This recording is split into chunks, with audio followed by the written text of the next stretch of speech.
అందరికీ నమస్కారం. రాశి ఫలితాలు ఛానల్ కి స్వాగతం. మకర రాశి వారికి జరిగే శుభాలు అశుభాలు ఏంటో తెలుసుకుందాం. ఈ వీడియోని తప్పకుండా చివరి వరకు చూడండి. ఈ వీడియోని ఇంకా లైక్ చేయకపోతే వెంటనే లైక్ చేయండి. ప్రతిరోజు మీ రాశి ఫలాలు అందరికంటే ముందుగా తెలుసుకోవాలంటే క్రింద కనిపిస్తున్న రెడ్ కలర్ సబ్స్క్రైబ్ బటన్ ని క్లిక్ చేసి ప్రక్కనే ఉన్న బెల్ బటన్ ని యాక్టివ్ చేయండి. అలాగే ఈ వీడియోని తప్పకుండా మీ మిత్రులందరితో షేర్ చేయండి. ఈ రోజు మీ జీవితానికి అర్థం వచ్చే ఒక పెద్ద బంగారు శుభవార్తని మీ జీవిత భాగస్వామి అయితే మీకు అందిస్తారు. ఈ రోజు మీరు అందమైన స్త్రీతో జాలికి గడపగలుగుతారు. ఆ అందమైన స్త్రీ వల్ల మీకు ఆకస్మికంగా ధనలాభం పొందే అవకాశం కూడా ఉంది. రుణ ప్రయత్నాలు కూడా చేయాల్సి వస్తుంది. ఆధ్యాత్మికత మతం పట్ల ఆసక్తి మీకు పెరుగుతుంది. ఈ రోజు మీరు కొన్ని మతపరమైన ప్రదేశాలను సందర్శించాలని కూడా ప్లాన్ చేసుకుంటారు. మీరు కొత్త వ్యాపారాన్ని ప్రారంభించాలనుకుంటే మాత్రం ఈ రోజు దానికి మంచిగా ఉంటుంది. పరిహారంలో ఈ రోజు ఉదయాన్నే సూర్య భగవానికి రాగి పాత్రలు నీరు సమర్పించడం వల్ల ఉత్తమంగా ఉంటుంది.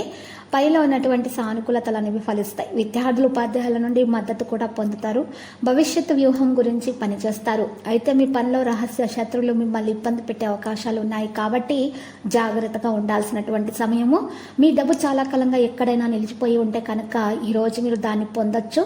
తల్లి వైపు నుంచి మీకు గౌరవం అనేది అందుతుంది. పరిహారంలో ఈరోజు శ్రీ గణేశ చాలీసా పఠించాలి.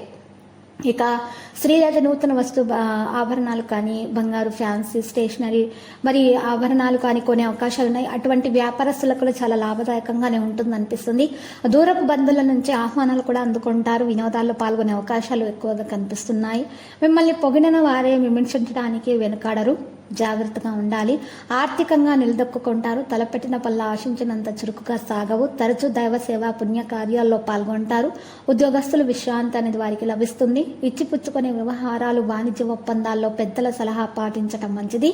గృహంలో ఒక శుభకార్యం అనేది అనుకూలిస్తుంది. ఉపాధ్యాయులకు విశ్రాంతి అనేది లభిస్తుంది. విద్యార్థులకు పూజ కార్యక్రమాల్లో పాల్గొనడం వల్ల మరి వారికి ఉన్నటువంటి ఆటంకాలు తొలగించబడతాయి. వారి మనసు ప్రశాంతంగా ఉంటుంది. ఈరోజు మీరు సంతానంతో ఉల్లాసంగా గడపగలుగుతారు. వ్యాపార వర్గాల వారికైతే మాట తీరు చాలా మార్చుకోవాల్సి ఉంటుంది. మృదువుగా ప్రవర్తించడం ద్వారా మాత్రమే వ్యాపారంలో మెలకువ రావడం అనేది ప్రారంభమవుతుంది. ఈరోజు కనుక ఈ యొక్క రాశి వారు ఈ యొక్క పరిహారం చేసినట్లయితే చాలా శుభప్రదంగా ఉంటుంది. ఈరోజు ఈ రాశి వారు తెల్లవారుజామున లేచి తలంటు స్నానము చేసి పూజ చేసి సూర్యుడు రాకముందే మరి 11 బిర్యానీ ఆకులను తీసుకొని వాటి మీద మీ సంకల్పం రాసి, అంటే మీ కోరికలను ఏమైనా ఉంటే మనసులో తీరని కోరికలను రాసి వాటిని అగ్నితో కాల్చేసి పౌడర్గా చేసి ఆ పౌడర్ని ఒక పేపర్లో ముట్ట కట్టేసి దాన్ని మీరు నీటిలో ప్రవహింపచేయటం ద్వారా మీ కోరికలు తొందరగా నెరవేరుతాయి. ఆ తర్వాత రాఘవేంద్ర స్వామి ఆలయ దర్శనం చేసుకోండి. శుభప్రదంగా ఉంటుంది. ప్రతిరోజు ఈ విధంగా రాశి ఫలాలు తెలుసుకోవడానికి వీడియోని తప్పకుండా లైక్ చేయండి. క్రింద కనిపిస్తున్న రెడ్ కలర్ సబ్స్క్రైబ్ బటన్ ని తప్పకుండా క్లిక్ చేయండి. లైక్ మరియు సబ్స్క్రైబ్ చేసిన వారికి ఈ రోజు ఏదో ఒక శుభవార్త వినాలని నేను దేవుణ్ణి ప్రార్థిస్తున్నాను. Thank you for watching this video.